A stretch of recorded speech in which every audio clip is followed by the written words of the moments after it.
Fury Road and Furiosa were both successful in their own way. I mean, overall, they were successful. Furiosa didn't make as much money, but critically and audience-wise, it was a big hit. Now, personally, I appreciate the continuing growth of the Mad Max universe, and I like that George Miller sort of slid in a reboot without making a remake. Now, most of us agree that Mad Max in Fury Road is probably not the original Mad Max, but instead is some version or variant of. Maybe the feral child from Road Warrior. I know a lot of you go that route. He's grown up and he's taken on the persona of Mad Max. The other popular theory, the one I tend to lean towards, is that Mad Max is sort of a myth. You kind of think of it as like Dread Pirate Roberts.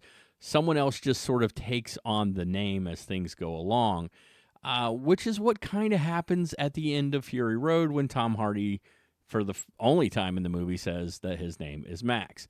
Now, we do know that the original films are all considered canon, so you can decide for yourself which route you like to go. But the point is, the legend, the saga, it continues, and guess what? They're working on another film.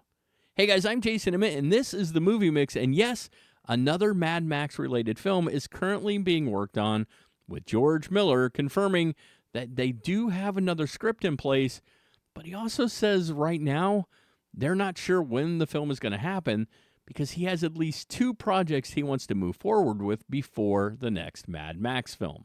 So I think the question here is it important that George Miller direct the next installment? And the answer for me is yes. I think that it is important. He's been with the series, like good and bad, through it all since the very beginning, and it's his vision that true fans, I think, want to see. Now, I am slightly concerned because George Miller is pushing 80. How long are they going to wait before getting into the next film? But he seems really spry and in good health, and if at all possible, he is, I think, who we want to see moving forward. Now, what we know about this film, which we have heard will probably be called Mad Max Wasteland, it's going to be a prequel and focus on a younger Max. This, to me, sort of lends credence to the Max is a wasteland myth character, and that anyone who takes on these barbarian kings sort of ends up getting the label of Mad Max, thus propelling the myth forward.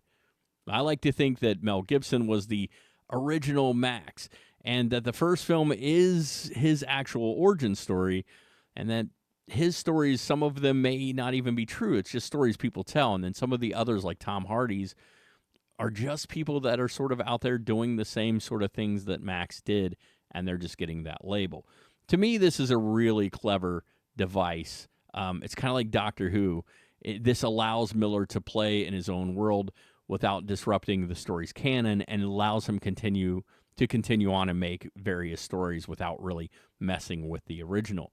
I also think Furiosa did something that few franchises managed to pull off, and that is to spin the series in a slightly different direction with a different character without hurting or destroying any of the previous entries. Other franchises have tried this, and it just hasn't worked as well, but I think that Furiosa, I think it did work. Okay, so Furiosa didn't make massive amounts of money at the box office. I do understand that. But again, the audience and critic scores were overwhelmingly positive, with the critics sitting at like 90% on Rotten Tomatoes and the audience at 88%. So I think the problem is just people didn't go see it, but when they did, they liked it. To me, that's no small feat, getting those sorts of scores on Rotten Tomatoes, especially from the audience. There was really a glut of films during this period when this movie came out, and a lot of that had to do with the Hollywood labor disputes, which actually probably hurt the film quite a bit. It really was a strange year for movies. I remember it really well.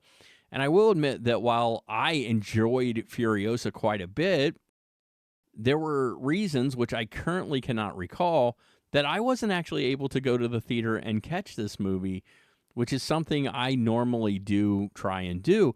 I caught it on streaming, and I think that unfortunately that was the case for a lot of people. So it didn't do well in the box, but it did well overall because when people actually watched it, they actually really liked it.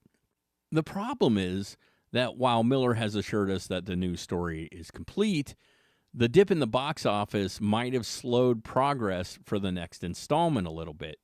But here's the thing with Hollywood.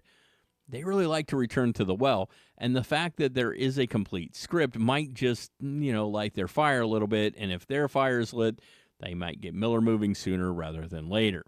Now, I have a feeling it's a few years off, but I think that Mad Max Wasteland is on the horizon for sure. So let me know, is it a good thing that they're continuing on with the Mad Max saga? Are you a fan of the franchise? And what do you think the story of Max is? Do you think that he's the feral child? Do you think that it is the OG Max? Or do you think there are just characters that people just call Max? You know where to leave those comments, so go down there and do that. Play nice in the comments. Give me your thoughts. Let's have a movie discussion. Then while you're down there, go ahead and, press that thumbs up button. It helps a ton. But please do not forget to crash right into that subscribe button. It would be greatly appreciated. I thank each and every one of you, and until next time we chat, stay awesome.